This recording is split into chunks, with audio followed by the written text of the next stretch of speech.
World's biggest astrology community in Tamil. Online Astro TV, வாழ்வின் வெளிச்சம். Online astro டிவியை கண்டு மகிழுங்கள். ஜோதிடத்தை எவ்வளவு எளிமைப்படுத்த முடியுமோ அவ்வளவு எளிமைப்படுத்துவதற்காக பார்க்கப்படுவது தான் வர்க்க சக்கரம். 12 ராசிகளில் நம்ம தேடி பார்க்கக்கூடிய விஷயங்களில் ஒவ்வொருக்கும் தனித்தனி கட்டமாக அமைத்து அது சார்ந்த விஷயங்களை மட்டும் சொல்லக்கூடியது தான் வர்க்க சக்கரம். அந்த மாதிரி இன்றைக்கி ஐயா அவர்கள் வந்து பார்த்திங்கன்னா நமது வர்க்க சக்கர பேராசிரியர் உயர் சக்தி ஐயா அவர்கள் வந்திருக்காங்க.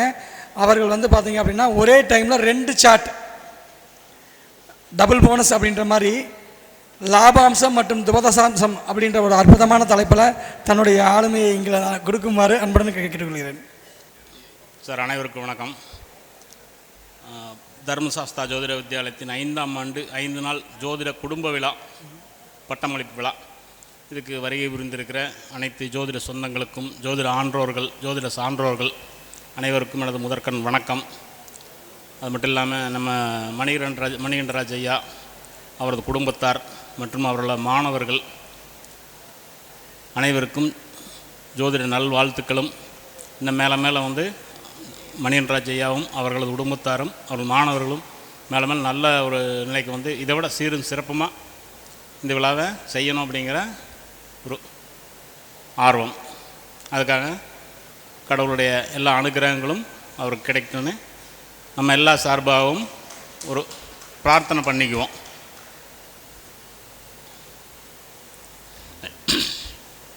இன்றைக்கி வந்து நான் வந்து அஷ்டோ சக்தி வர்க்க சக்கர ஆசிரியர். இன்றைக்கி வந்து துவாதசாம்சம் அப்படிங்கிற ஒரு வர்க்கத்தை பற்றி பேசுகிறக்கு கூப்பிட்ருக்காரு. இன்றைக்கி ஓரளவுக்கு பரவாயில்ல, தமிழ்நாடு லெவலில் வந்து இந்த வர்க்க சக்கரம் அப்படிங்கிற ஒரு அவேர்னஸ் வந்துருச்சு. ரொம்ப அதிகமாக பேசுகிறக்கு இல்லை, அளவு முடிஞ்ச அளவுக்கு. என்ன வந்து நேரம் காலம் கருதி அவ்வளோ சீக்கிரம் முடியுமோ அவ்வளோ சீக்கிரம் முடிச்சுக்கலாம். சரியா? இப்போ துவாதசாம்சம் அது எதுக்காக பார்க்குறது அப்படின்னா, தாய் தந்தையரை பார்க்குறக்கான ஒரு வர்க்கம். இது தாய் தந்தையரை பார்க்குறதுக்கு அப்படின்னா எப்படி அப்படின்னா, ஒரு குழந்தைகளோட ஜாதகம் வந்துச்சுன்னா பெரிய கேள்விகள் என்ன இருக்கும்? இல்லை, ஒரு குழந்தைகளோட ஜாதகம் கிட்ட வந்து என்ன கேட்பாங்க? இந்த குழந்தைக்கு தொழிலோ கல்யாணமோ கேட்டுற போகிறாங்க? இல்லை, ஆயுள் ஆரோக்கியத்தை பற்றி கேட்பாங்க. இல்லை, மெயினாக ஆயுள் ஆரோக்கியத்தை பற்றி கேட்பாங்க. அப்போ எதை பார்ப்போம்? 6ஆம் பாவத்தை பார்ப்போம். நாங்கள் வந்து அது ரிலேட்டடான D6ன்னு சொல்லக்கூடிய ரோகாம்சத்தை பார்ப்போம். அடுத்து ஆயுளை பற்றி பார்க்குறக்கு அஷ்டாம்சம் D8 பார்ப்போம். அடுத்து வந்து பேரண்ட்ஸ் பற்றி கண்டிப்பாக பார்ப்போம், D12, அதாவது துவாதசாம்சம். இப்போ 6, 8, 12 வந்துருச்சா? இல்லை, ஒரு குழந்தையோட ஜாதகத்தை பார்த்தோம்னா இந்த 6, 8 நம்ம ராசி சக்கரத்தில் பார்க்குறப்ப 6, 8, 12 இல்லையா? இப்போ நாங்கள் வர்றது வர்க்கத்தில் வந்து D6, D8, D12 பார்ப்போம். குறிப்பாக D12 வந்து ரொம்ப முக்கியமாக பார்ப்போம். ஏன்னா வந்து சில குழந்தைகள் பிறந்தோன்னே வந்து பேரண்ட்ஸுக்கு பாதிப்பு வரும். ராசி சக்கரத்தில் விசிபிளாக தெரியாது. அதுக்கப்புறம் வந்து இந்த நட்சத்திரத்தில் பிறந்தனால அதனால எதையோ ஒரு இதை சொல்லுவோமோ தவிர உறுதிப்படுத்தி சொல்ல முடியாது. இப்போ வர்க்கத்தில் போயிட்டோம் அப்படின்னா உங்களுக்கு தெளிவாக காமிச்சிடும். அதாவது துவாதசாம்சம் அப்படிங்கிற வர்க்கத்தில் அது தாய் தந்தையரை பற்றி மட்டுமே பார்க்கக்கூடிய ஒரு வர்க்கம். அப்போ அதில் வந்து லக்னம் பாவம் வந்து தாய் தந்தையருக்கும் இந்த குழந்தைக்கும் இருக்கிற உறவு நிலை, தாய் தந்தையருக்கும் இந்த குழந்தைக்கும் எந்த அளவுக்கு அண்டர்ஸ்டாண்டிங் இருக்கும், இருக்காது, மியூச்சுவல் அண்டர்ஸ்டாண்டிங் இருக்கா இல்லையா, இந்த குழந்தை தாய் தந்தையரை விட்டு பிரிஞ்சு போயிடுமா, அல்லது தாய் தந்தையருக்கு ஏதாச்சும் பாதிப்பு வந்துடுமா, இதெல்லாமே லக்னாதிபதி காமிக்கும். 2ஆம் பாவங்கிறது இந்த குழந்தையுடைய பேரண்ட்ஸுடைய பொருளாதார நிலை, ஸ்டேட்டஸ், இதை காமிக்கும். இப்போ 3ஆம் பாவம் அப்படிங்கிறப்ப அந்த பேரண்ட்ஸ் வந்து இந்த குழந்தை மேலே எந்த அளவுக்கு கேர் எடுத்து பார்க்குறாங்க, இதெல்லாம் சொல்லும். அடுத்து பேரண்ட்ஸ்னால் 4ஆம் பாவம், பேரண்ட்ஸ்னால் கிடைக்கக்கூடிய ஹாப்பினஸ், சந்தோஷம். அப்போ 4ஆம் பாவத்தில் வந்து அசுபகிரகங்கள்லாம் இருந்துச்சுன்னா கண்டிப்பாக இந்த குழந்தைக்கு பேரண்ட்ஸ்னால ஹாப்பினஸ் கிடைக்காது. அடுத்து 5ஆம் பாவம் வந்து தாத்தா பாட்டி சொல்கிறது. அடுத்து இந்த ஜாதகனுடைய குழந்தைகளை சொல்கிறது. யாருடைய ஜாதகத்தை பார்க்குறோமோ அந்த ஜாதகருடைய குழந்தைகளையும் பேசும், தாத்தா பாட்டியும் பேசும். இப்போ 6ஆம் பாவம் வந்து அந்த பேரண்ட்ஸ் வச்சுட்டு போகிற கடனை சொல்லுவோம். பேரண்ட்ஸ் நம்மளுக்கு கடன் வச்சுட்டு போவாங்க இல்லையா? இப்போ சில குழந்தைகள்லாம் சொல்லும், அதை எங்கள் அப்பா அம்மா வச்சுட்டு போனதை நான் கட்டிகிட்டு இருக்கேன் அப்படின்னு சொல்லும். அதெல்லாம் வந்து D12, அதாவது துவாதசாம்சத்தில் 6ஆம் பாவம். அடுத்து 7ஆம் பாவம் வந்து உங்களுடைய திருமண வாழ்க்கை தான். இந்த யாருடைய ஜாதகத்தை பார்க்குறீங்களோ அவங்களுடைய திருமண வாழ்க்கை பேரண்ட்ஸ்னால அமையுமா, பேரண்ட்ஸ்னால அமையாதான்? பேரண்ட்ஸ்னால ஏதாச்சும் பிரச்சனை வருமா? இல்லை, பேரண்ட்ஸ்னால ஏதாச்சும் பிரச்சனை வருமா, பேரண்ட்ஸ்னால திருமண வாழ்க்கை ஸ்மூத்தாக போகுமா, இதெல்லாம் சொல்கிறது தான் 7ஆம் பாவம். அடுத்து 8ஆம் பாவம். 8ஆம் பாவம் வந்து பேரண்ட்ஸுடைய ஆயுளையும் சொல்லும். அடுத்து பார்த்திங்கன்னா உங்களுக்கு இந்த பரம்பரையாக வரக்கூடிய சொத்துக்கள் இருக்கு இல்லையா, அதாவது தாத்தன் சொத்து, பாட்டன் சொத்து, இந்த ஹெரிடிட்டின்னு சொல்கிறோம். அந்த சொத்துக்களை வந்து 8ஆம் பாவம் சொல்லும். 6ஆம் பாவம் பார்த்திங்கன்னா ஹெரிடிட்டி டிசீஸையும் சொல்லும். கடன் மட்டும் கிடையாது, அப்பா அம்மா மூலமாக வரக்கூடிய டிசீஸையும் 6ஆம் பாவம் சொல்லும். 8ஆம் பாவம் வந்து பரம்பரையாக வர சொத்தை சொல்லும். அது மாதிரி 5, 8 2 இருக்கு இல்லையா, 5ஆம் பாவம் 8ஆம் பாவம், இது ரெண்டுமே மூதாதையர் மூலமாக வரக்கூடிய கர்மத்தை சொல்லும். அதாவது இப்போ வந்து பார்த்திங்கன்னா, இப்போ தாத்தா வந்து நல்லா இருந்தார், இந்த ஜாதகர் நல்லா இருக்கார். தாத்தா நல்லா இருந்தார், ஜாதகர் நல்லா இருக்கு. தாத்தாக்கு 2 பொண்டாட்டி, அப்போ ஜாதகருக்கும் தாத்தா ஜோசியர். சரியா, இது வந்து 5ஆம் பாவம் 8ஆம் பாவம் சொல்லும். ஏன்னா பரம்பரையாக வரக்கூடியது 8ஆம் பாவம், 5ஆம் பாவங்கிறது தாத்தா பாட்டி சொல்கிறது. சரி, அதனால் 5, 8 வந்து அதில் மெயினாக கேது இருக்கான்னு பாருங்கள். கேது இருந்தால் கண்டிப்பாக 5லேயோ 8லேயோ கேது இருந்தால் அவங்க தாத்தா கிட்டேருந்து அந்த இதை கடத்திட்டு வரும். தாத்தாக்கு 2 கல்யாணம், இவனுக்கு 2 கல்யாணம், தாத்தா ஜோசியர், இவனு ஜோசியர், அது அப்படியே கொண்டு வரும். சரி, அடுத்து வந்து 9ஆம் பாவம் பேரண்ட்ஸுடைய தர்மம். பேரண்ட்ஸுடைய தர்மம் இந்த ஜாதகருக்கு எந்த அளவுக்கு சப்போர்ட் பண்ணுது பண்ணல. சில நேரத்தில் சொல்லிட்டு போகிற இல்லையா, எங்கள் அப்பா பண்ணி வச்சதியா, எங்கள் அப்பா தாத்தம் பண்ணி வச்சதியா, எங்கள் அப்பா அம்மா பண்ணி வச்சதியா, நான் அனுபவிக்கிறேன்னு சொல்கிறோம் இல்லையா, இதெல்லாம் 9ஆம் பாவத்து மூலயமா வர்றது. அடுத்து வந்து 10ஆம் பாவம். இப்போ பேரண்ட்ஸ் அமைச்சு கொடுக்குற கர்மா தொழில். உங்கள் பேரண்ட்ஸ் வந்து அவங்க செஞ்ச நல்லதுக்காக வரக்கூடிய தர்மம் 9, கர்மம் 10. உங்கள் அப்பா அம்மா வந்து யாரோ ஒருத்தருக்கு வேலை வாங்கி கொடுத்துருப்பாங்க, ஒரு படிப்பு சொல்லி கொடுத்தா அவன் நல்லா இருப்பான். இன்றைக்கி அவங்க செஞ்ச ஒரு நல்ல செயல் உங்களுக்கு இப்போ கர்மமாக உங்களுக்கு ஒரு வேலை வாய்ப்புகளை ஏற்படுத்தி கொடுக்கும். அடுத்து 11ஆம் பாவம் பேரண்ட்ஸ் மூலமாக கிடைக்கிற லாபம். 12ஆம் பாவம் பேரண்ட்ஸ் மூலமாக கிடைக்கிற விரயம். இதுதான் 12 பாவங்கள். துவாதசாம்சத்தில் 12 பாவங்களை இப்படி தான் பார்க்கணும். காரக கிரகங்கள் உங்களுக்கு எல்லாத்துக்குமே தெரியும். சூரியன் தந்தையை குறிக்கிறது, சந்திரன் தாயை குறிக்கிறது. அடுத்து வந்து சனி, இரவில் பிறந்தாங்கன்னா சனி தந்தை, சந்திரன் தாய். பகலில் பிறந்தாங்கன்னா சூரியன் தந்தை, சுக்கிரன் தாயை குறிக்கிற கிரகம். இது ரொம்ப ரொம்ப முக்கியமாக பார்க்க வேண்டிய சந்திரன் கேது இணைவு. நல்லா ஞாபகம் வச்சுக்கோங்க. எந்த ஒரு ஜாதகத்தில் துவாதசாம்சத்தில் சந்திரனும் கேது இணைஞ்சிருக்கோ கண்டிப்பாக அவங்க அப்பா தவறுவார், அதாவது அம்மா விரைவே ஆவாங்க. நீ எந்த ஜாதகம் வேணாலும் பார்க்கலாம். ராசியில் வந்து சரியாக வராது, ராசி சக்கரில் உறுதியாக வரவே வராது. நவாம்ச சக்கர இந்த துவாதசாம்ச சக்கரத்தில் சந்திரனும் கேதுவும் சேர்ந்து இருந்துச்சு அப்படின்னாலே உறுதியாக வந்து அந்த குழந்தையுடைய தாய் உதவி ஆவாங்க. இது மேக்சிமம் பார்த்திங்கன்னா 2 குழந்தைகள் இருக்குதுன்னு வச்சுக்கோம். 2வது குழந்தைகளோட ஜாதத்தில் அது இருக்கும். முதல் குழந்தையோட ஜாதகத்தினா தாய்க்கு தலைமகன், தந்தைக்கு கொள்ளி வைக்கிறதாரு இளையமகன் தானே. அது 2வது குழந்தையோட ஜாதத்தில் அது இண்டிகேட் பண்ணும். அப்படி ஏதாவது ஆகுதுன்னா உறுதியாக இண்டிகேட் பண்ணும். 2வது குழந்தையோட ஜாதத்தில் இருந்துச்சுனால உறுதி தான். அதேமாதிரி தான் சூரியன் ராகு இணைவு. சூரியன் ராகு இணைவு இருந்துச்சுன்னா தந்தையாருக்கு வந்து விபத்து அல்லது கேன்சர், இதில் தான் மரணம் வரும். இப்போ சரி, இதுக்கு என்ன பண்ணுறது? இந்த அமைப்புகள் இருந்துருச்சு. அதாவது துவாதசாம்சம் கெட்டிருக்கு, துவாதசாம்சம் கெட்டிருக்கு. அது லக்னாதிபதி 3, 2 பண்ணல மறைஞ்சிட்டாரு, இல்லை அஸ்தாங்கம், கிரகணம், கிரகயுதம், இப்படி கெட்டுப்போன கிரகத்தோட வீட்டில் லக்னம், இந்த மாதிரிலாம் வந்துச்சு அப்படின்னா ஒரே ஒரு சொல்யூஷன், அந்த குழந்தையை தத்து கொடுத்து வாங்கிறது, அவ்வளோதான். வேறு எந்த சொல்யூஷனும் இல்லை. தெரியாங்க. ஒரு குழந்தையோட ஜாதகத்தை ஏன் வந்து D12 பார்க்கணும் முக்கியம்? ஒரு குழந்தை பிறந்து 1 வாரத்துலேயே தாய் தந்தைக்கு ஏதாச்சும் பிரச்சனை வரலாம், 1 மாதத்துலேயே வரலாம். 8 வயசு வரைக்கும் பார்க்கக்கூடாது, 1 வயசு வரைக்கும் எழுதக்கூடாது, ஜாதகம் எழுதக்கூடாது. நீங்கள் காப்பாற்றி கொடுத்துருவீங்களா? அதுக்கப்புறம் ஒரு 8 மாதத்துலேயோ 9 மாதத்துலேயோ அவங்க தகப்பனும் தாயை தவறிட்டாங்க. இது இண்டிகேட் பண்ணும் சார்,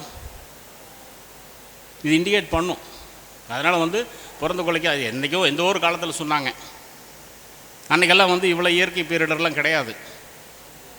அன்றைக்கெல்லாம் நோய் வந்து இறந்தால் மட்டும்தான் உண்டு, இல்லை மாடு முட்டி செத்தா உண்டு, யானை முட்டி மதிச்சு. இந்த சூரியன் ராகு, இந்த சூரியன் ராகு இணைவு இருந்துச்சு அப்படின்னா இணைவுனா சேர்க்க தான், பார்வை இதெல்லாம் கிடையாது. இது 2 சேர்ந்து இருந்துச்சு அப்படின்னா கண்டிப்பாக வந்து தந்தையாருக்கு வந்து கேன்சர் அல்லது விபத்து, இதனால தான் மரணம் ஏற்படும். அப்போ ஒரு குழந்தை வந்து பிறந்து நீங்கள் குழந்தை அதை வந்து எந்த வயசாக வேணாலும் வந்துட்டு போட்டோம், நம்மளுக்கு அது இஷ்யூ இல்லை. சரியாங்க. வந்துச்சு அப்படின்னா கண்டிப்பாக குழந்தைகளோட ஜாதகத்தில் இந்த D12 கண்டிப்பாக பார்க்கணும். நீங்கள் பார்த்து அப்படி ஏதாவது பாதிப்புகள் இருந்துச்சுன்னா அந்த பாதிப்பு யாருக்கு வரும்? பேரண்ட்ஸுக்கு வரும்.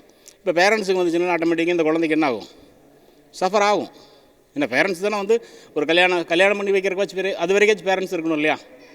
ஆனால் எடுத்து வெறும் ராசி கட்டத்தை மட்டும் பார்த்துட்டு நம்ம வந்து ஏதோ அவங்க கேட்குறாங்க ஏதோ சொல்லிட்டு வரோம்.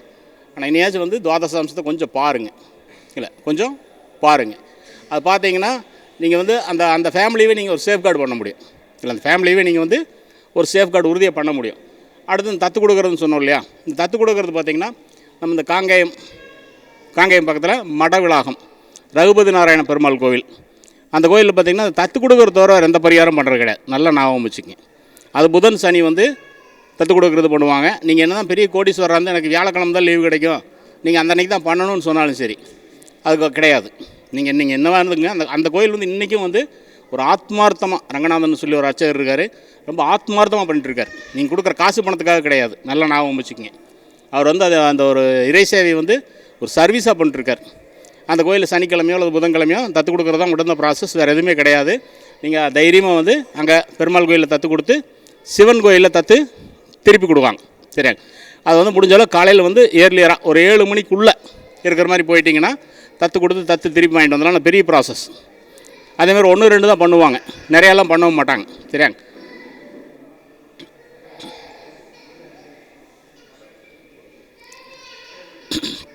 அதனால் வந்து கொஞ்சம் ஏர்லியராக கொஞ்சம் நேரமாக போய் அந்த தத்து கொடுத்து வாங்குற இதெல்லாம் கொஞ்சம் பார்த்து பண்ணிக்கங்க.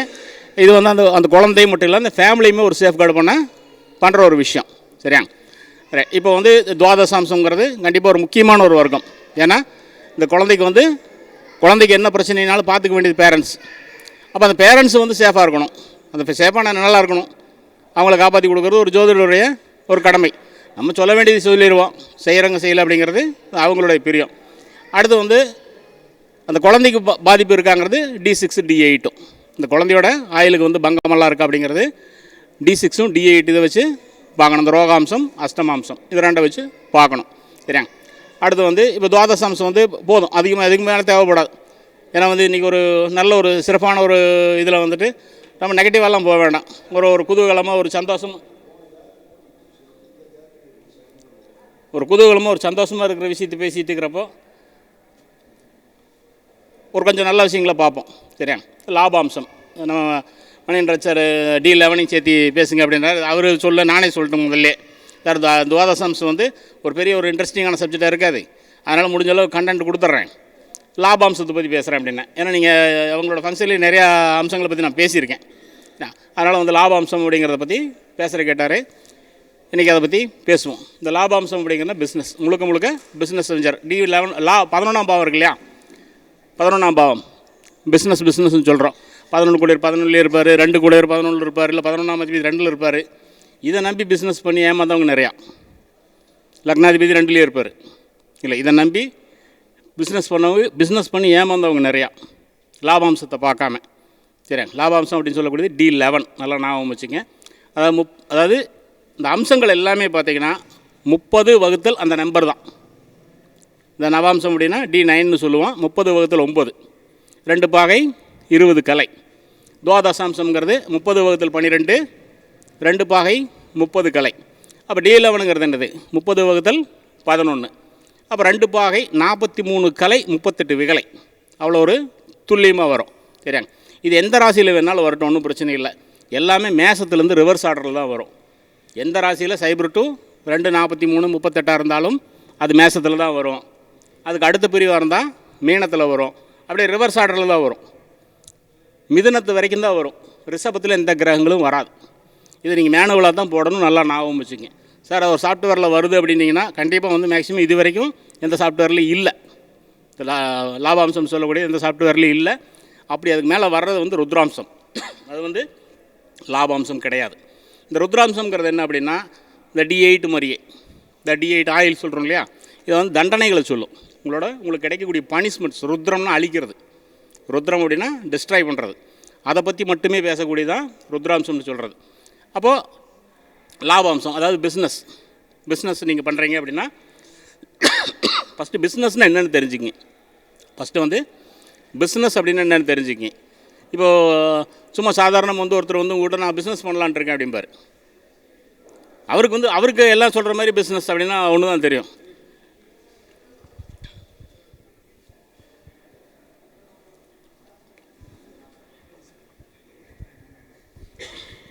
இல்லை பிஸ்னஸ் அப்படின்னா ஒருத்தர்கிட்ட கை கட்டின்னு வேலை செஞ்சோம்னா அதுக்கு பேர் வேலை, சர்வீஸ். சார் நான் வந்து வேலையை விட்டு நின்றுட்டேன், பிஸ்னஸ் பண்ணலான்ட்டு இருக்கேன். உடனே நீங்கள் கேட்க வேண்டியது என்னென்னா, எவ்வளோ பேரை வச்சு வேலை செய்கிறீங்க, எவ்வளோ இன்வெஸ்ட்மெண்ட் பண்ணி வேலை செய்கிறீங்க, எவ்வளோ பேரை வச்சு வேலை செய்கிறீங்க, எவ்வளோ இன்வெஸ்ட்மெண்ட் அதுக்கு போட போகிறீங்க. சரிங்க, ஏன்னா இன்வெஸ்ட்மெண்ட்டுங்கிறது அடுத்த ஒரு விஷயம். ஃபஸ்ட்டு எவ்வளோ பேரை வச்சு வேலை செய்கிறீங்க. சார் நான் யாரையும் வைக்கல, நான் ஒருத்தனே தான் பண்ணுறேன், யாரையும் வைக்கல அப்படின்னா அது பார்க்க வேண்டியது தசாம்சம், D10. அதாவது D10 தான் நீங்கள் வந்து அடிமை தொழில்னு சொல்லும், நீங்கள் சுய தொழில். இது வந்து என்னது, நீங்கள் யாரையும் வைக்கல அப்படின்னா அதுக்கு பேர் சுய தொழில். அதாவது நான் பால் போடுறேன், காய்கறி விற்கிறேன், ஒரு மளிகை கடை வச்சு நானே ஓனா பண்ணுறேன். அதை வந்து D10 தசாம்சத்தில் பார்க்குற வேண்டிய விஷயங்கள். எந்த ஒரு பார்ட்னர்ஷிப் வச்சுக்கல, 4 பேர் வேலைக்கு வச்சுக்கலாங்கிறப்போ அது வந்து தசாம்சத்தில் பார்க்குற விஷயம். இப்போ பிஸ்னஸ் பண்ணுறீங்க அப்படின்னு சொன்னோம்னா ஒரு 4 பேர் வச்சுருக்கேன், 5 பேரை வச்சுருக்கேன், ஒரு 10 ஸ்டாஃப் இருக்கிறாங்க அப்படிங்கிறப்போ பார்க்க வேண்டியது அப்போ தான் லாபாம்சம். இல்லை அப்போ பார்க்க வேண்டியதான் லாபாம்சம். சரிங்க, இப்போ லாபாம்சம் வந்து ரொம்ப ஒரு இம்பார்ட்டண்ட்டான ஒரு சார்ட், நல்லா ஞாபகம் வச்சுக்கோங்க. இப்போ வந்து உங்கள் வீதியில் வந்து ஒரு 100 பேர் இருக்காங்கன்னு வச்சுக்குவோம். மேக்ஸிமம் வந்து 90% ஆட்கள் வந்து வேலைக்கு தான் போவாங்க, இல்லைன்னா சுய தொழிலாக இருக்கும். ஒரு 10%லேருந்து ஒரு 5% ஆட்கள் தான் வந்து பிஸ்னஸ் போர்ட்ஃபோலியோவில் இருப்பாங்க. சரியாங்க, அப்போ பிஸ்னஸ் அப்படின்னு சொல்லிட்டாங்கனாலே ரொம்ப கேர்ஃபுல்லாக பார்க்கணும், நல்லா ஞாபகம் வச்சுக்கோங்க. இப்போ நீங்கள் வந்து ஜாபுக்கு போகிறீங்க, அதில் ஏதாவது ரிஸ்க் இருக்கா?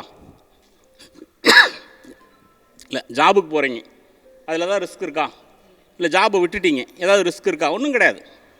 ஒரு 3 மாதம் அல்லது 2 மாதத்தில் இன்னொரு ஜாப் உங்களுக்கு கிடச்சிரும்.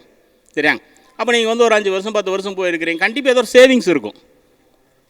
ஒரு 6 மாதத்துக்கு வீட்டில் இருந்து சாப்பிட்ற அளவுக்கு உங்கள்கிட்ட சேவிங்ஸ் இருக்கும். கரெக்டாக? அதனால் வந்து பெரிய ஒரு லாஸ் கிடையாது. ஃபஸ்ட்டு நீங்கள் எம்ப்ளாய்மெண்ட் அப்படிங்கிறப்போ உங்களுக்கு லாஸ், நீங்கள் எம்ப்ளாயி அப்படிங்கிறப்போ இல்லை எம்ப்ளாய்மெண்ட்டுங்கிறப்போ உங்களுக்கு லாஸ் கிடையாது. சரியாங்க, இப்போ இதே நீங்கள் பிஸ்னஸ் ஒரு 10-15 வருஷம் ஒரு பக்கம் வேலைக்கு போயிட்டீங்க, சரியாங்க, சம்பாரித்து ஏதோ கொஞ்சம் வச்சுருக்கிறீங்க, அந்த தொழிலை நீங்கள் கற்றுக்கிட்டீங்க. சார் நான் பிஸ்னஸ் பண்ணலான்ட்டு இருக்கேன், அது என்ன வரும் தானே, வராமல் இருக்குமா? வரும். அப்போ வந்து நீங்கள் என்ன பண்ணுவீங்க, அது வரைக்கும் சேர்த்த காசு ஒரு 10 லட்சமோ 15 லட்சமோ இருக்கும். என்ன பண்ணுவீங்க, அந்த வெறும் 10 லட்சம் 15 லட்சத்துலேயே இன்வெஸ்ட் பண்ணி பண்ணுவீங்க? சம்சாரம் காலத்தில் காதில் போட்டிருக்கிறது, அடுத்து சொத்து பத்திரமெல்லாம் இருந்துச்சுன்னா அது இதெல்லாம் வச்சு தான் இந்த பிஸ்னஸ்ஸுங்கிறத ஸ்டார்ட் பண்ணுவீங்க கண்டிப்பாக. சரியாங்க, சப்போஸ் உங்களுக்கு D11 நல்லா இருந்துச்சு, மேலே வந்துடுவீங்க. சரியாங்க, கெட்டு இருந்துச்சுன்னா என்ன ஆவீங்க? இல்லை கெட்டிருந்தால் என்ன ஆவீங்க? இப்போ ஒரு 15 லட்சம் கையில் இருந்துச்சு, எப்படி ஒரு 30 லட்சம் ரூபா கடன் வாங்கியிருப்பீங்க, 45 லட்சம் ரூபா லாஸ்னால் டோட்டலாக போய்டும் இல்லையா? கடன்லாம் வாங்கியிருப்பீங்க. அப்போ திருப்பி நீங்கள் வர்றதுக்கு அந்த கடன்லாம் கட்டி என்றைக்கு நீங்கள் மேலே வர முடியும்? ஏன்னா இன்ட்ரெஸ்ட்டு வந்துகிட்டே தான் இருக்கும். நீங்கள் லாஸ் ஆகிட்டீங்கிறக்கு வேண்டி உங்களுக்கு கடன் கொடுத்தவங்க இன்ட்ரெஸ்ட் வாங்காமல் இருப்பானா? இல்லையா? அப்போ வந்து நீங்கள் வந்து மைனஸ்லேருந்து ஜீரோவுக்கு வந்து எப்போ மேலே வர்றது? ரொம்ப ரிஸ்க்கு. அதனால் பிஸ்னஸ் அப்படின்னு கேட்டாங்கன்னா நீங்கள் வந்து லாபாம்சத்தை பார்க்காம முடிவெடுக்கிறது இந்த கண்ணை திறந்துட்டு குழியில் விழுகிற மாதிரி. இல்லை, கண்ணை திறந்துட்டு குழியில் விழுகிற மாதிரி. சரியாங்க, அதாவது துலா லக்னம் லக்னாதிபதி 11, சூரியனும் 11, அஸ்தாங்க தோசைலாம் இல்லை. அஸ்தாங்க தோஷம் எல்லாமே இல்லை. பெங்களூர் சரியான பிஸ்னஸ். சரியாங்க, 200C தான் போச்சு. இல்லை, 200C தான் போச்சு. D11 துலா லக்னம், சுக்கிரன் வந்து 12. இல்லை ஜோசியர் தானே. அப்போ 12 என்ன எந்த ராசியில் இருக்கு? கன்னியில். சுக்கிரன் என்னாச்சு? நீசம் இல்லையா? இல்லை, சுக்கிரன் நீசம். கரெக்டாக டைமண்ட் பிஸ்னஸ் எப்படி? ஆனால் பார்த்த ஜோசியர் பூரா உனக்கு சுக்கிரன் 11 நல்லா இருக்கு, சூரியனு நல்லா இருக்கு, நீ ஜெம்ஸ் தான் பண்ணணும், ஆஹான்னு வருவேன் ஓஹோன்னு வருவேன்னு எல்லாம் சொல்லி, இல்லை இதுக்கு சுயசாரம் வேறு. சரியாங்க, வர்க்கங்களுக்குள்ளே போனீங்கன்னா பலன் சொல்கிறது வந்து ரொம்ப எளிமை, நல்லா ஞாபகம் வச்சுக்கேன். இல்லை ரொம்ப எளிமை. ஃபஸ்ட்டு லக்னாதிபதி நல்லா இருக்கா, உங்கள் ராசி சக்கர லக்னத்துக்கு இந்த D11 லக்னம் 6 8 12 வராமல் இருக்கா, ஃபஸ்ட்டு பேராமீட்டர். அடுத்து லக்னாதிபதி 6 8 12 இல்லாமல் இருக்கா. அதேமாரி ராசி சக்கரில் 3 6 8 12 இருக்கிற கிரகத்தோட வீட்டில் இது லக்னம் இருக்கா, இவ்வளோ பார்த்தீங்கனாலே போதும். அதுக்கப்புறம் பிஸ்னஸ் பண்ணலான்னு வந்துடுச்சுன்னா அதுக்கப்புறம் தான் கமாடிட்டி. அதுக்கப்புறம் எந்த கிரகம் நல்லா இருக்கோ அந்த கிரகம் சார்ந்த கமாடிட்டிக்கு போக சொல்லலாம். சரியா? ரொம்ப எளிமை. வர்க்க சக்கரத்துக்குள்ளே போயிட்டோம்னா ரொம்ப எளிமை. இன்னொன்று பார்த்தீங்கன்னா, இங்கே தமிழ்நாட்டில் மட்டும் இன்னொரு பிரச்சனைனா, அம்சத்தில் பாருன்னு அவங்க சொல்கிறங்களில் ஆட்சி இல்லை, உச்சம் இல்லை, நீசம் இல்லை, பார்வை இல்லை. வர்க்கம் தெரியாதவங்க சொன்னாங்க அப்படி தான் இருக்கும், வேறு ஒன்றும் பண்ண முடியாது. இல்லை, வர்க்கத்தை பற்றி தெரியாதவங்க சொன்னாங்கன்னா அது அப்படி தான் இருக்கும். சரியா? இப்போ நவாம்சம் இருக்கு இல்லையா, நவாம்சத்தில் யாருக்கெல்லாம் குரு ஆட்சியாக உச்சமாக இருக்கா இங்கே இருக்க வரச்சுக்கு இல்லையா? சரி, ரைட். இல்லை, குரு வந்து வேறு எந்த கிரகத்துக்கு நான் போகல, குருவுக்கு மட்டும் சொல்கிறேன். குரு வந்து ஆட்சியால் உச்சமாச்சுன்னு வச்சுக்கோம். இந்த ஜாதகர் பிறந்ததுலேருந்து இவர் வயசு கூட கூட இவர் வசதி கூடிகிட்டே இருக்கும். இவர் வளர வளர மற்றதை பற்றி நான் பேசவே இல்லை, மற்ற எதை பற்றி நான் பேசலை. குரு வந்து ஆட்சி எவ்வளோ உச்சமாக இருந்துச்சுன்னா இந்த ஜாதகர் வளர வளர அவருடைய வசதி வாய்ப்புகள் கூடிகிட்டே தான் இருக்கும். அப்போ நவாம்சத்தில் உச்ச நீச்சம் இருக்கா இல்லையா? இருக்குது. இல்லை, உச்ச நீச்சம் இருக்கா? இருக்குது. இப்போ கிடையாதுன்னு சொல்கிறவங்க என்ன சொல்கிறது? அவ்வளோதான், வேற ஒன்றும் சொல்கிறதுக்கு இல்லை. சரியா? அதேமாதிரி உங்கள் ராசி சக்கரத்தோட 7ஆம் அதிபதி நவாம்சத்தில் வந்து உச்சமாக இருந்தாருன்னா வர்ற சம்சாரம் உங்களை விட பெரிய இடத்துலேருந்து தான் வரும். நீசம் வந்து உங்களோட வந்து கீழே இடத்துலேருந்து வரும். நீசம் அங்கே இருந்துச்சுன்னா அவங்க வந்ததுக்கப்புறம் வளர்ச்சி ஏற்படும். இல்லை, அவங்க வந்ததுக்கப்புறம் வளர்ச்சி ஏற்படும். சரியா? இப்போ நம்ம D11 நாங்கள் ஸ்கிப் ஆகி போயிட்டோம். சரியா? இப்போ வந்து D11 வந்து கமாடிட்டிஸ் ரொம்ப ரொம்ப முக்கியம். அதாவது ஒவ்வொரு கிரகத்துக்கு உண்டான கமாடிட்டி, சூரியனுக்கு உண்டான கமாடிட்டிஸ் என்ன பொருட்கள், என்ன வியாபாரம். என்னதான் லக்னாதிபதி நல்லா இருந்தாலும் அங்கே 3 6 8 12 தொடரவே கூடாது. 3 6 8 12 இருக்கிற கிரக கமாடிட்டியை வந்து தயவு செஞ்சு தொட்டுறாதீங்க. கண்டிப்பாக அதை ஒன்று வந்து உங்களுக்கு பாதிப்பு கொடுத்துரும். சீட்டா வச்சுருக்கு, எத்தனை கோடி வச்சுருக்கு அப்படிங்கிறதுலாம் குரு தான். இப்போ குரு கெட்டு போச்சு அப்படின்னா தான் உங்களுக்கு வந்து இந்த கால அளவு, அதாவது நீங்கள் வந்து ஒரு வேலைக்கு போனாலும் சரி, அந்த கால 6 மாதத்தில் வேலை போயிடுது, 1 வருஷத்தில் வேலை போயிடுது, 5 வருஷத்தில் வேலை போயிடுது. இதெல்லாம் எம்எல்ஏ எம்பி உங்களுக்கெல்லாம் ரொம்ப முக்கியம். அதாவது சில பேர் வந்து ஜெயிச்சு வந்து 1 வருஷத்தில் எனக்கு போச்சு சார், என்னோடய பவர் பிடிக்கிட்டாங்க சார், நல்லா சம்பாதிக்கலான்னு இருந்தேன் சார், சம்பாத்தியம் போச்சு சார், குறுகீடு சார், இதெல்லாம் சொல்கிறாங்க இல்லையா? இதெல்லாம் குருவுடைய காரகத்துவங்களில் வர்றது இல்லை, இதெல்லாமே குருவுடைய காரகத்துவங்கள் வருது. அப்போ குரு 3ல் இருந்துச்சு அப்படின்னா அது எந்த வர்க்கத்தில் இருந்தாலும் அந்த வர்க்கம் சார்ந்த விஷயங்கள் உங்களுக்கு ஒரு மரியாதை கிடைக்கிறதுல லேக் ஆகும்.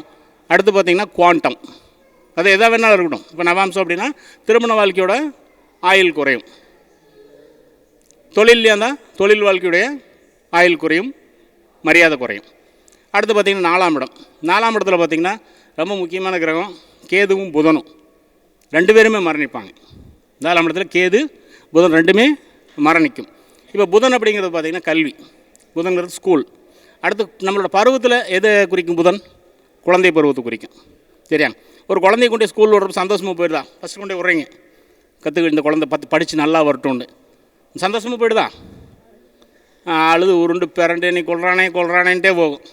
அந்த குழந்தை பருவம் அழிஞ்சிரும். நீங்கள் அங்கே கொண்டே விட்றப்ப அந்த குழந்தை பருவம் அழிஞ்சிரும். இப்போ 4ஆம் இடத்துல புதனெல்லாம் இருக்குதுங்கிறப்ப தான் அது D10 இருந்தாலும் சரி, D11 இருந்தாலும் சரி, நல்லா நான் வச்சுங்க, D10 இருந்தாலும் சரி, D11 இருந்தாலும் சரி. இப்போ நீங்கள் பிஸ்னஸ் பண்ணுறீங்க, நீங்கள் வந்து இண்டிவிஜுவலாக பிஸ்னஸ் பண்ணாலும் சரி, 10 பேரை வச்சு பிஸ்னஸ் பண்ணாலும் சரி, 4ல் புதன் இருந்துச்சுன்னா உங்களுடைய நாலேஜை தடை பண்ணி விட்ரும். நீங்கள் எதையும் அப்டேட் ஆக மாட்டீங்க, நீங்கள் எதையுமே அப்டேட் ஆக மாட்டீங்க. சரி, இவர் பார்த்துக்குவார், அவர் பார்த்துக்குவார், பார்ட்னர் பார்த்துக்குவார், யாரோ பார்த்துக்குவாருன்ட்டு நீங்கள் லேசியாக விட்டுருவீங்க. உங்கள் நாலேஜ் லேக் ஆகிறனாலேயே உங்கள் பிஸ்னஸ் லாஸ் ஆகும். ஏன்னா பிஸ்னஸுக்கு காரகிரகம் புதன். அதேமாதிரி 4ஆம் இடத்துலலாம் புதன் இருந்துச்சு, புதனோட திசா புத்திகளில் லாஸ் ஆனவங்க நிறையா இருப்பாங்க. இந்த D10 அல்லது D11 புதன் 4ல் இருந்து நீங்கள் பிஸ்னஸில் லாஸ் ஆகிறீங்கன்னா கண்டிப்பாக வந்து அந்த புதனுடைய காரகத்துவமான லேர்னிங்ஸ் லேக் ஆகிறனால தான். நல்ல ஞாபகம் வச்சுக்கோங்க. சரியா? அடுத்து பார்த்திங்கன்னா 6ஆம் இடம். 6ஆம் இடத்துல சுக்கிரன், காலபுருஷனுக்கு 6ஆம் இடத்துல சுக்கிரன் என்ன ஆகிறாரு? நீசமாகிறார் இல்லையா? அது எம்கேஸ், வேறு ஒன்றும் இல்லை. சிம்பிளாக எடுத்துட்டிங்கன்னா 6ஆம் இடம்ங்கிறது வந்து கடின உழைப்பு. 6ஆம் இடம்ங்கிறது கடின உழைப்பு. இந்த கடின உழைப்புக்கு ஒரு இதை என்ன சொல்கிறோன்னா பிரம்மச்சரியத்தை தான் சொல்கிறோம். நல்லா ஞாபகம் வச்சுக்கோங்க. 6ஆம் இடம் கடின உழைப்புங்கிறது பிரம்மச்சரியத்தில் கொண்டு விடும். அவனுக்கு வேறு எந்த சிந்தனையும் இருக்காது. பிரம்மச்சரியம்ங்கிறது ஒரு கடின உழைப்பு, நல்லா ஞாபகம் வச்சுக்கோங்க. இல்லை, பிரம்மச்சரியம்ங்கிறது ஒரு கடின உழைப்பு. அப்போது சுக்கிரன் எதுக்கான கிரகம்? அத்தனைக்கு ஆசைப்படு, திருமணம், சந்தோஷம், சரியாங்க. ஆனால் பிரம்மச்சரியங்கிறது என்னது? துறவுங்கிறது என்னது? துறவு 12, பிரம்மச்சரியங்கிறது 6, சரியாங்க. இப்போ ஒரு பிரம்மச்சரியத்துக்கு போகிறவங்க போய் கல்யாணம் பண்ணிக்கோ அப்படி நம்ம பக்கத்தில் ஒரு பொண்ணை கொண்டு போய் உட்கார வைக்கிறீங்க. அந்த பொண்ணு என்ன பண்ணிக்குவா? சூசைட் பண்ணிக்குவா, சரியாங்க. அப்போ வந்து சுக்கிரனெல்லாம் வந்து 6ஆம் இடத்துல வந்து நல்லதில்லை. அப்போ சுக்கிரனுடைய இது D11 D10 D11 ரெண்டுக்குமே போய்டும். D10 D11 ரெண்டுக்குமே போய்டும். சுக்கிரனெல்லாம் 6ல் இருந்துச்சுன்னா ரொம்ப கேர்ஃபுல்லாக இருக்கணும். ஏன்னா காலபுருஷனு கேளுக்கூடியவர். ஏன்னா கல்யாணம் மட்டும் கிடையாது, பிஸ்னஸும்.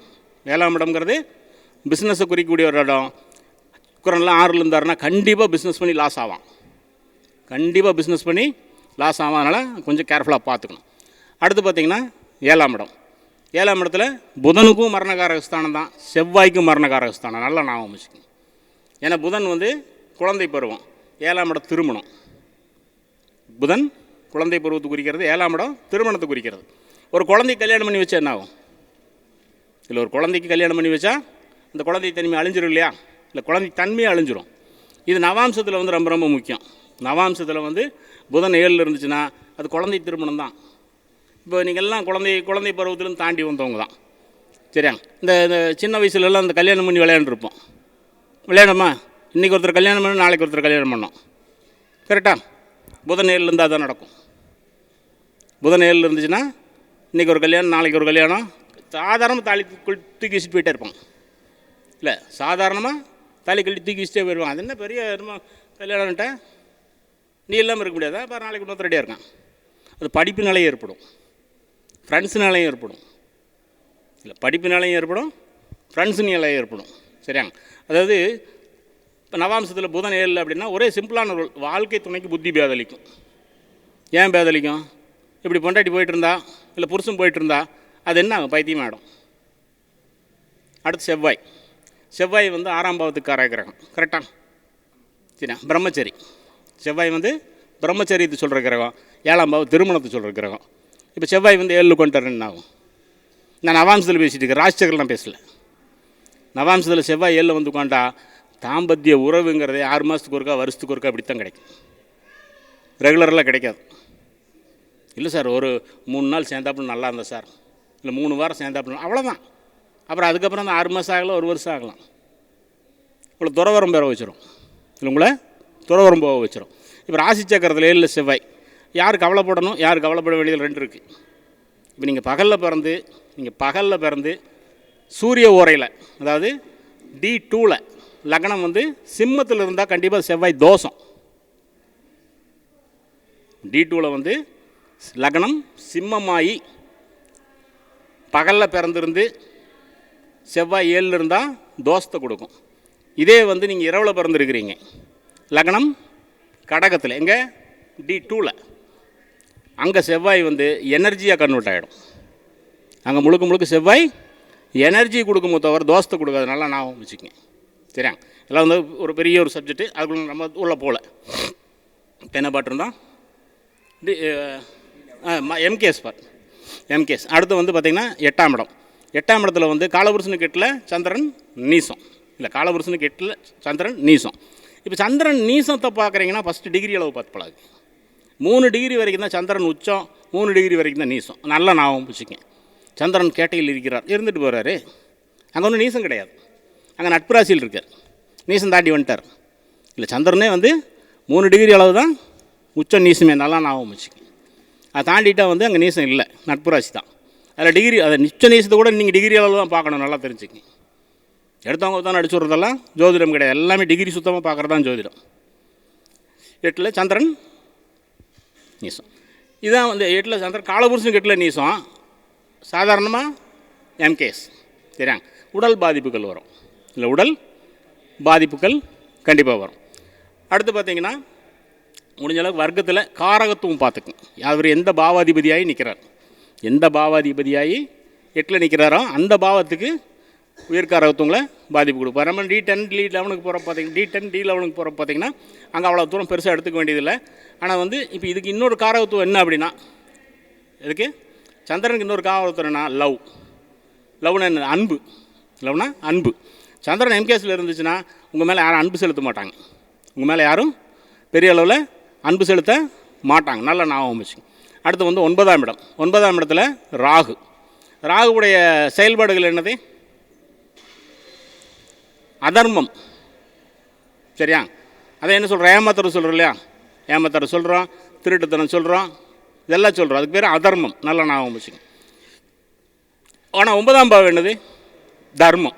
அப்புறம் ராகு அங்கே என்ன ஆவார், நான் அதர்மம் தான் பண்ணுவேன்னு சொல்கிறவர் போய் இல்லை நீ தர்மம் தான் பண்ணி ஆகணும்னா ராகு செத்து விடுவார். கரெக்டாக? அப்போ ஒரு கிரகம் எம்கேஸில் இருக்கிறப்ப அந்த பாவத்தையும் சேர்த்தி கெடுக்கும். நல்லா ஞாபகம் வச்சுக்கோங்க. கூட சேர்ந்த கிரகத்தையும் சேர்த்தி கெடுக்கும். திரிசூன்ய மாதிரியே தான். ஒரு கிரகம் ஒரு எம்கேஸில் இருந்துச்சு அப்படின்னா அந்த பாவமும் கெடும், கூட சேர்ந்த கிரகமும் கெடும். சரியா? இப்போ 9ஆம் பாவத்தில் ராகு, அது வந்து என்ன பண்ணும், ராகுவே மரணிச்சிரும். இப்போ நம்ம பாட்டுக்கு 9ல் ராகு இருக்குது, நான் அதை பண்ணுறேன் இதை பண்ணுறேன், கண்டிப்பாக அந்த ராகு திசா புத்திகள் உங்களுக்கு நெகட்டிவான ரிசல்ட்டை தான் கொடுத்துட்டு போகும். பாசிட்டிவான ரிசல்ட்டை கொடுக்கவே கொடுக்காது. நீங்கள் தர்மம் கடைப்பிடிச்சிங்கன்னா தப்பிச்சிக்கிங்க. ஆனால் தர்மம் கடைப்பிடிக்க முடியுமா, முடியாது. விடாது, இல்லை விடாது.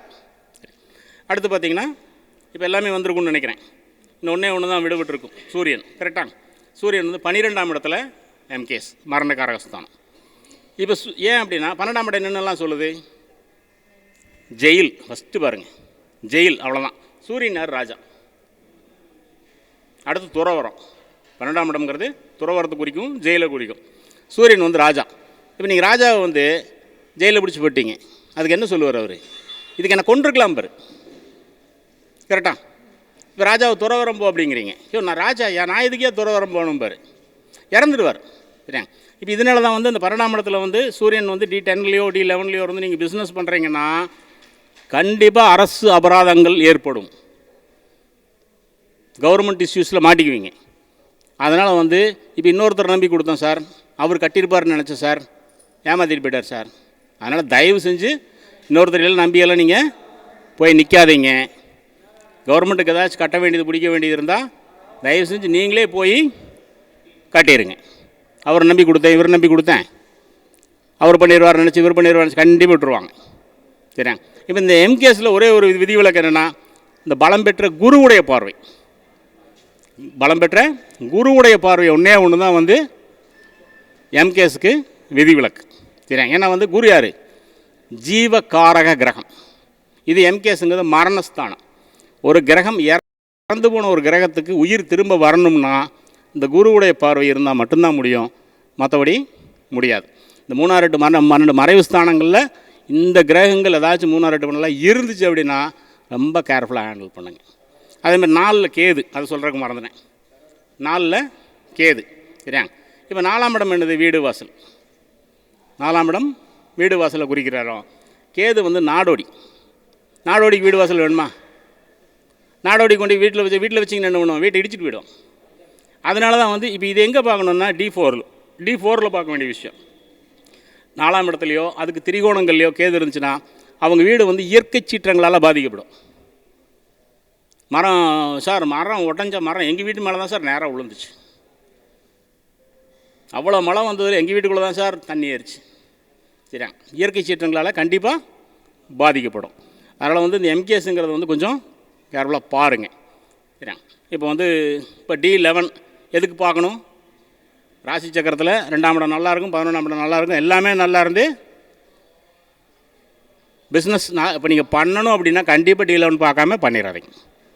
ஏன்னா எத்தனையோ உதாரணங்கள் நான் கொடுக்க முடியும். சரிங்க? எத்தனையோ உதாரணங்கள் கொடுக்க முடியும், பார்த்துருக்கோம் சார். அவர் சொன்னார் சார், இவர் சொன்னார் சார், தைரியமாக இறங்கிட்டேன் சார். அதுக்கப்புறம் போய் கேட்டேன், இந்த சாரம் அந்த சாரம், அவர் பார்த்தார் இவர் பார்த்தார், அப்புறம் ஏதோ ஒன்று போஸ்ட்மார்ட்டம் பண்ண வேண்டியதுதான். விசிபிளாக வந்து நீங்கள் இப்போ அது பார்க்குறக்கு எவ்வளோ நேரம் ஆகிடப்போகுது, ஒரு பெரிய நேரம் ஆக போகிறது. இப்போ D11க்கே கட்டாயம் சொல்லி கொடுத்தாச்சு, அது போடுறதுக்கு உங்களுக்கு எவ்வளோ நேரம் ஆகிருப்போது, ஒன்றும் பெருசாக ஒரு 2 நிமிஷம் ஆகும். இந்த கணிதத்தை போட்டு ஒரு டேபிளாக ரெடி பண்ணி வச்சு நீங்கள் பார்க்குறக்கு ஒரு 2 நிமிஷம் ஆகும், அதுக்கு மேலாம் பெருசாக ஆகாது. சரி, அடுத்து இப்போ ராசி சக்கரத்தில் ஒரே ஒரு விஷயம் சொல்லி நான் இன்றைக்கி நிறைவு செஞ்சுக்கிறேன். ஏன்னா அடுத்தடுத்து இன்னும் நிறைய பேர் பேசுகிறதுக்கு இருக்காங்க. இப்போ 2ஆம் பாவம் இருக்கு இல்லையா, 2ஆம் பாவம் 2ஆம் அதிபதி. 2ஆம் அதிபதி எந்த பாவத்தில் இருக்காருன்னு பாருங்கள். 2ஆம் அதிபதி எந்த பாவத்தில் இருக்காருன்னு பாருங்கள். அதுக்கு 2ஆம் பாவம் தான் உங்களுக்கு தனத்தை கொடுக்கும். 2ஆம் அதிபதி தனக்காரகன். சரியாங்க? அவர் ஏதோ ஒரு இடத்துல கொண்டு போய் அந்த தனத்தை ஸ்டோர் பண்ணி வச்சுருப்பார். அந்த இடத்துல நீங்கள் கைவிட்டு எடுக்க முடியாது. அந்த இடத்துலேருந்து நீங்கள் நேரடியாக எடுக்க முடியாது. அதுக்கு 2ஆம் பாவம் என்னமோ அது மூலமாக தான் நீங்கள் தனத்தை அனுபவிக்க முடியும்.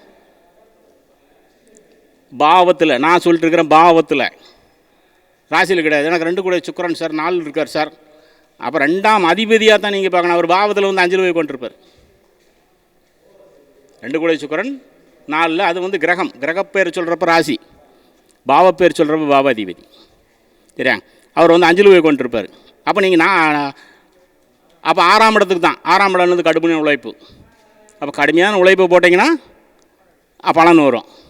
அதை விட்டு போட்டு நீங்கள் பாட்டுக்கு சார் 4 சுக்கிரன் சார், நான் ப்ரில்லியண்ட்டாக சார், வாய்ப்பு இல்லை ராஜா, வாய்ப்பு இல்லை. ஷேர் மார்க்கெட்டில் சார் கண்டிப்பாக கிடைக்காது. அப்போ 2ஆம் அதிபதிங்கிறப்போ பாவச்சக்கரத்துக்கு போயிடணும். கிரகத்துக்கு தான் ராசி. சரியா? இது வரைக்கும் பேச வாய்ப்பளித்த மற்றும் இது வரைக்கும் அமைதியாக இருந்து என்னோடய பேச்சுக்கு வந்து ஒரு மரியாதை கொடுத்து கேட்ட அனைவருக்கும் எனது நன்றி மற்றும் வணக்கம்.